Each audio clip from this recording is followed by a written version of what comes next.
Hello my beautiful ladies, আমি শ্রাবণী আজকে নিয়ে চলে এলাম আবার একটা নতুন ভিডিও। আজকে তোমাদের সাথে শেয়ার করতে চলেছি একটা কুর্তা স্টাইলিং ভিডিও, যেখানে থাকবে বেসিক কিছু টিপস। তো চলো শুরু করা যাক। আজকে আমি এই রাস্ট অরেঞ্জ কালারের কুর্তার সাথে এই প্যান্টটাকে স্টাইল করব। দেখো এই ইয়ক পোর্শনটা খুব সূক্ষ্ম কাজ আছে জরির, আর কুর্তাটায় একটা সেলফ টেক্সচার আছে, সাথে ডুয়াল টোন আছে। এই টাইপের কুর্তাগুলো কিন্তু একটা রিচ প্রিমিয়াম লুক দেয়। আর স্টাইলিং টিপসের রুল নাম্বার 1 হলো সবসময় কমফোর্টেবল জামা কাপড় পরা, যাতে তার কোয়ালিটিটা ভালো হয়।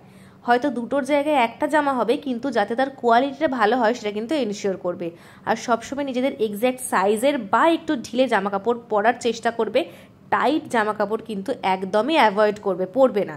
সাথে এই টাইপের একটা বেজ কালারের পালাজো বা ট্রাউজার যদি তোমাদের ওয়ার্ড্রপে থাকে, তাহলে কিন্তু সেটা ভেরিয়াস ওয়েতে স্টাইল করা যায়। আর দেখলেই পালাজোটা কিন্তু একটা ফর্মাল এফেক্ট দিচ্ছে। সাথে জুয়েলারির জন্য তোমরা চেষ্টা করবে একটু দাম দিয়ে কিছু বেসিক জুয়েলারি কিনে রাখার, মানে প্রিমিয়াম একটু জুয়েলারি কিনে রাখার। যেমন এই ব্রেসলেটটা, এটা যে কোনো ওয়েস্টার্ন ড্রেসের সাথেও যাবে, শাড়ির সাথেও যাবে, আবার এই টাইপের কুর্তাগুলোর সাথেও যাবে। এটা হচ্ছে এডি ব্রেসলেট, ভীষণ সুন্দর। আর তার সাথে এই টাইপের যদি তোমাদের কাছে স্টাড থাকে ভালো, বা একটা দুটো কিনে রাখতে পারো, অনেক কিছুর সাথে কিন্তু যায়। দেখতে পাচ্ছ কেমন সুন্দর ম্যাচ করছে, সবকটা কালার আছে। সাথে তোমরা যদি সকালে বেরো বা রাতেও বেরো, কেউ যদি বেশি মেকআপ করতে না পছন্দ করো, তাহলে জাস্ট কম্প্যাক্ট লিপস্টিক, মাস্কারা আর ইন্ডিয়ানের সাথে কাজল পরলেই you are good to go. আর এই সানগ্লাসের মধ্যে এই অমব্রে এফেক্টের সানগ্লাসগুলো এখন কিন্তু ইন ট্রেন্ড। এই স্কোয়ার শেপের বেশ ভালো লাগে।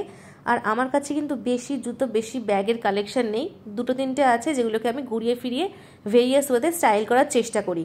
স্টাইলিং মানেই নয় যে সব কিছু নতুন কেনা। দেখো মিনিমাল জুয়েলারির সাথে ক্যারি করে কি সুন্দর লাগছে। এডি ব্রেসলেট পরেছে, আর 3/4 হাতার নিচের দিকে কি সুন্দর একটা লুপ আছে। প্রিমিয়াম কোয়ালিটির জামা কিনলে কিন্তু এই ফিচার্সগুলো পাওয়া যায়।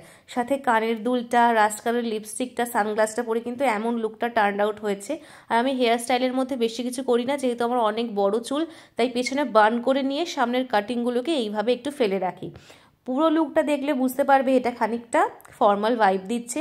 এটা কিন্তু তোমরা যে কোনো অফিস ওয়্যার হিসেবে ক্যারি করতে পারো, সকালের কোনো ইভেন্টে পড়তে পারো। তো চলো আজ এইটুকুই, টাটা। ভিডিওটা কেমন লাগলো জানাতে ভুলবে না। দেখা হবে খুব তাড়াতাড়ি অন্য ভিডিওতে।